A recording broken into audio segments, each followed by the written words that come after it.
Saya sekarang berada di tambang rakyat yang menghadapi masalah karena penetapan RAB dari Kementerian SDM yang menggunakan kriteria katanya tambang-tambang yang ada di sini tidak bisa layak karena menggunakan alat sederhana. Itu kriteria pertama.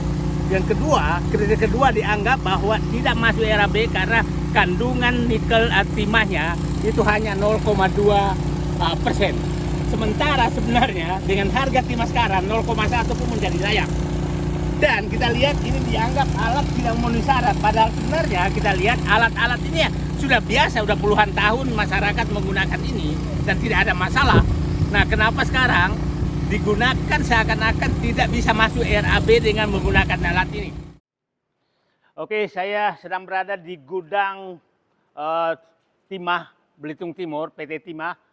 Di belakang saya ini adalah timah yang tidak bisa lagi dijual karena aturan dari Kementerian SDM bahwa kuota itu di dalam RKAB, Rencana Keuangan Anggaran Biaya, yang diizinkan oleh Kementerian SDM kepada PT Timah, yang di Belitung Timur ini hanya diberikan kuota tahun 2026 hanya 3.300 ton dan sudah habis bulan Mei lalu.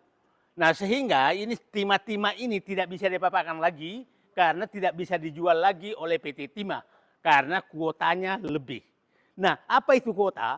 Kuota adalah batas produksi yang sesuai aturan Kementerian SDM bahwa itulah maksimum yang Anda bisa produksi.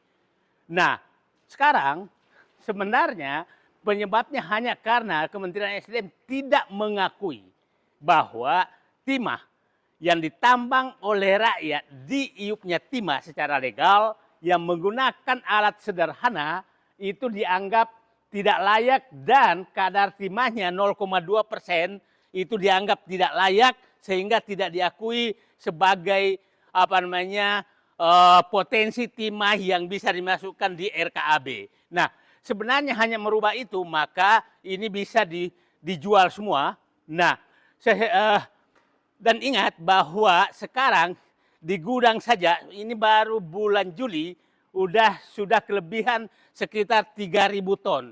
Di gudang-gudang penambang timah mitranya PT Timah itu sudah ada 1.000 ton yang tidak bisa juga ditampung ke sini. Nah, ini bisa menyebabkan gejolak kepada rakyat karena ada 1.000 ton sekarang timah itu tidak bisa dibeli oleh PT Timah karena sudah melebihi RKAB-nya. Nah, sekarang timah itu kemana sekarang? Itu sangat potensial menjadi ilegal.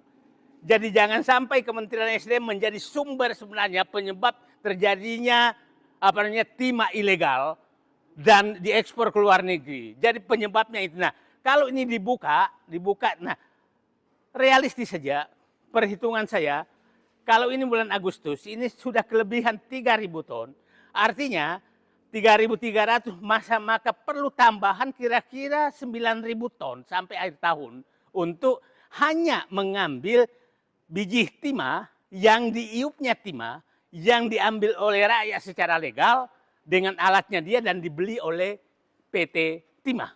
Ini legal daripada menjadi ilegal. Ini nilainya berapa? Saya bilang ini sekitar 5 triliun. Kalau nanti itu ditambah 6.000 menjadi 12.000, maka kira-kira ada tambahan pendapatan negara dan pendapatan daerah dan pendapatan rakyat untuk ini adalah menjadi kira-kira 10-15 triliun dengan harga timah sekarang. Nah, dari Bapak Presiden, keinginan Bapak menertibkan timah agar pendapatan negara naik, agar rakyat mendapatkan naik, sepertinya Bapak harus bersabar karena ternyata ada orang yang lebih berkuasa dari Bapak dengan memberikan aturan tidak bisa meningkatkan produksi hanya kriteria. Hanya karena kriteria bahwa yang dianggap layak adalah yang di atas 0,2% kandungannya, yang dianggap layak masuk RKAB adalah yang memakai alat modern. Sementara petambang-petambang itu sudah puluhan tahun bekerja dengan alat itu dan tidak ada risiko apapun. Nah, saya mohon maaf, boleh curiga bahwa aturan ini memang dirancang sedemikian rupa agar kegiatan ilegal timah itu banyak pintunya. Itu saya bisa menduga seperti itu. Coba bayangkan di Belitung Timur, kalau RKAB-nya PT Timah tidak dibuka, maka akan kelebihan produksi di iupnya tambang timah saja yang diproduksi sekitar 9.000 ton.